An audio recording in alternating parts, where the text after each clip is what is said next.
내 인생에 다시 없을 1년. 목표가 생기자 계획이 만들어지고 계획을 현실화시키려다 보니 전에 없던 용기가 나오기 시작했다. 인터넷에서 긴자의 호스티스 클럽을 검색하고 전화를 걸어 직접 찾아간 사람이 정말 나란 말인가. 거듭되는 퇴짜에도 불구하고 결국 이런 외모, 이런 몸매로 클럽에 채용됐다는 것이 얼마나 기적 같은 일인지 그제야 피부로 와닿았다. 정말이지 인생의 구석구석에서 언제 어떤 일이 일어날지는 아무도 모른다. 아무리 무모하더라도 일단 작정을 하고 나면 무슨 일이든 생길 수 있다. 정말 신기한 것은 내가 움직였다는 것이다. 원래의 나라면 좁은 방바닥에 드러누워 꼼짝도 하지 않았을 것이다. 그저 머릿속에서만 수십 채의 집을 짓고 허물며 게으른 몽상에서 한 발짝도 움직이지 않는 것이 나였다. 생각은 생각일 뿐이고 몽상은 그저 몽상일 뿐이었는데 그런 내가 최초로 몸을 움직였다. 발가락부터 조금씩 움직여본 것이다. 그러자 기적 같은 일들이 벌어지기 시작한 것이다. 나는 다시 불을 켜고 수첩을 펼쳤다.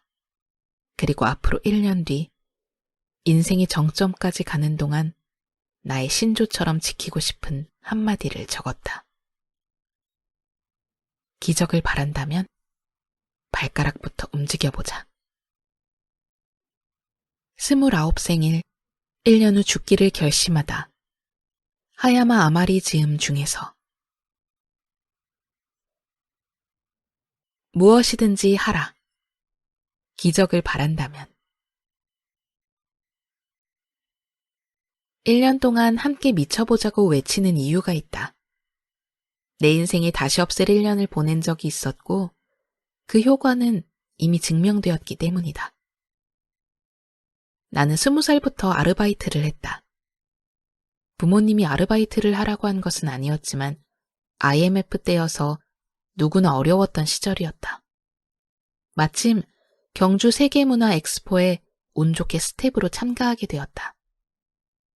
말 그대로 세계 각지에서 온 사람들이 함께 즐기는 축제였다. 스텝들은 주최 측이 마련한 호텔에 머무르게 되었고 참가자들이 이용하는 식당에서 식사했다. 20대의 호기심은 외국인들과 자유롭게 이야기를 해보고 싶었지만 나의 영어 실력은 보잘것이 없어서 겨우 하이나 굿모닝 정도였다. 주입식 교육의 산증인인 나는 중요 과목이었던 영어를 시험 공부에 맞춰 암기하기에 급급했다. 그러니 영어는 어려운 존재일 뿐이었고 정작 외국인을 만났을 때 한마디도 할 수 없었다. 2달 가까이 엑스포에 참가하면서 외국인과 말 한마디 할 수 없었던 나는 식당에서 만나는 외국인들을 피하기 바빴다. 외국어 하나는 반드시 정복하리라고 결심하게 된 동기였다. 영어는 울렁증이 심했고 중국어는 어렵게 다가왔다. 그나마 고등학교 때 제2외국어로 배운 적이 있는 일본어가 만만했다. 이처럼 단순한 이유로 어떻게 하면 일본어를 잘할 수 있을지 고민하게 되었다. 경주 세계문화 엑스포는 각 나라의 문화를 체험하는 박람회였다. 나는 쉬는 날마다 각국 엑스포를 관람하면서 점점 일본관에 매료되었고 일본으로 가겠다고 결심하였다. 그렇다면 어떻게 일본에 간단 말인가? 나는 가진 돈도 없고 당장 부모님에게 손 벌려서 유학 갈 처지도 아니었다. 그때부터 일본에 대한 정보들을 여기저기 다니면서 수집하기 시작했다. 지금은 인터넷 검색만으로도 얼마든지 정보 수집이 가능하지만 그때만 해도 유학센터도 찾아가고 주변 지인을 통해 일본을 다녀온 사람들을 수소문해야 알 수 있었다. 당시 한일 관계가 좋지 못해서 그랬는지 일본 비자를 준비하려면 6개월이 넘게 걸렸다.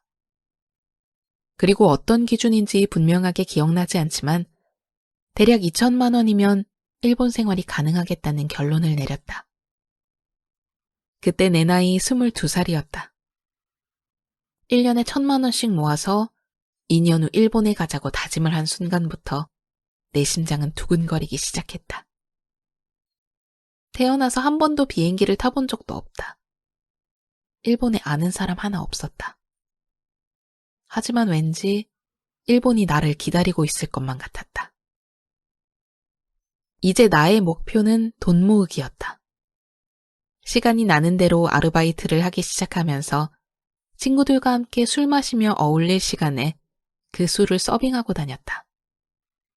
경주 세계문화 엑스포를 한 경험이 있어서 속초 관광 엑스포에도 참가하게 되었고, 삼성에서 핸드폰 애니콜이 출시되면서 전속을 뽑을 때 지금까지의 경험으로 그 일을 하게 되었다.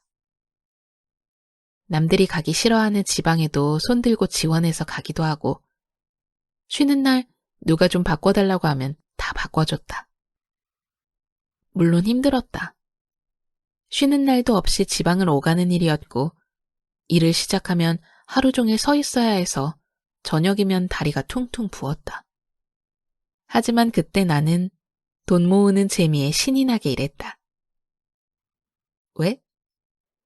그 돈이 나를 일본으로 보내줄 테니까.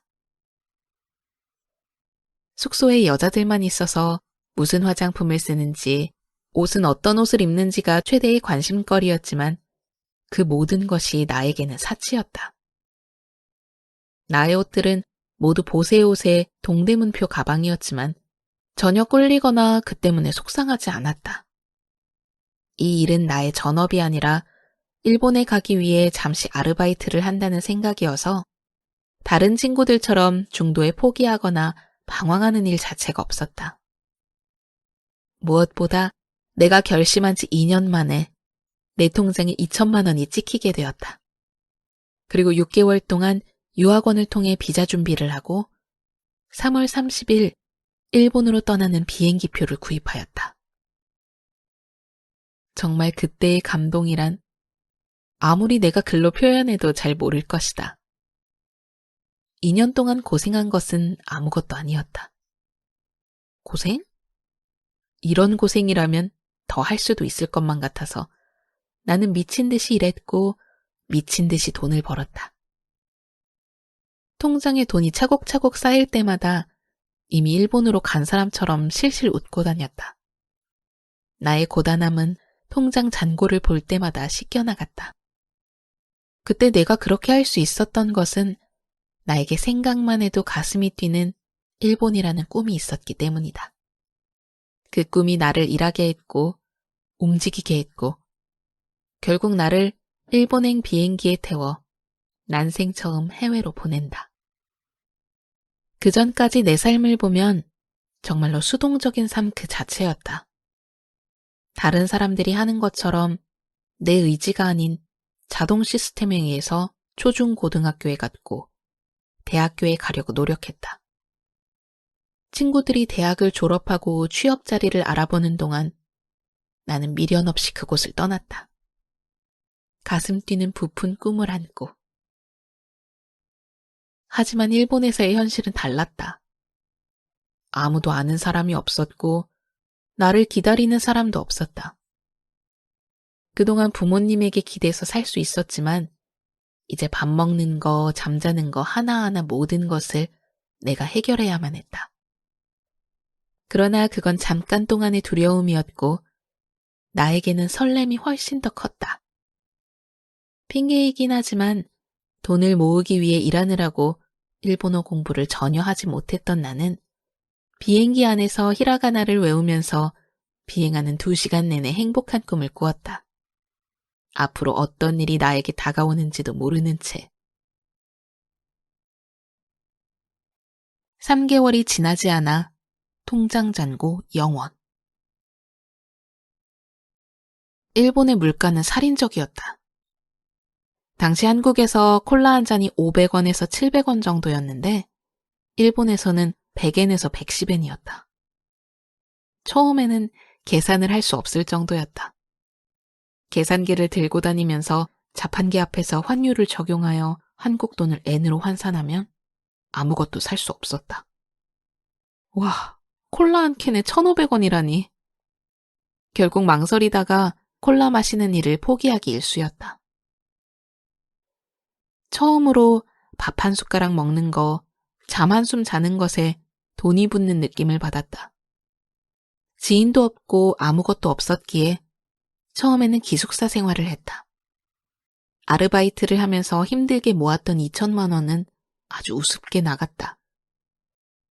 3개월 후 집을 구해야만 했고 친구와 반반씩 내고 나자 통장 잔고는 제로가 되었다.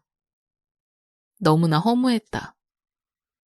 이 돈을 벌려고 2년 동안 그렇게 고생했는데 일본에 와서 3개월 만에 다 썼다는 게 기운 빠지게 했다. 그렇다고 돈을 팍팍 쓴 것도 아니다. 아끼고 아껴서 꼭 필요한 곳에만 사용했는데 3개월 동안 일본에 와서 여행 한 번 하지 못하고 말 그대로 잠자고 밥만 먹고 학교만 다녔을 뿐인데 2천만 원이 0원이 된 것이다. 그때 일본의 물가가 워낙 높기도 해서 학생들이 아르바이트를 하면서 학교 생활을 하는 것을 당연시 여겼다. 학교에서도 아르바이트를 하라고 적극 추천하기도 했다. 룸메이트였던 친구는 대학에서 호텔리어가 되려고 공부했던 친구여서 어느 정도 일본어를 할 줄 알았다. 다행히 그 친구가 아르바이트를 한 덕분에 그 다음 달 내 몫의 월세를 낼 수 있었다. 하지만 그 다음 달에는 친구 몫의 월세를 내가 내야 했기 때문에 아르바이트를 하지 않을 수 없었다. 그렇지만 비행기에서 히라가나를 외우면서 일본에 도착한 나는 그때까지 일본어 한마디를 할 줄 몰랐다.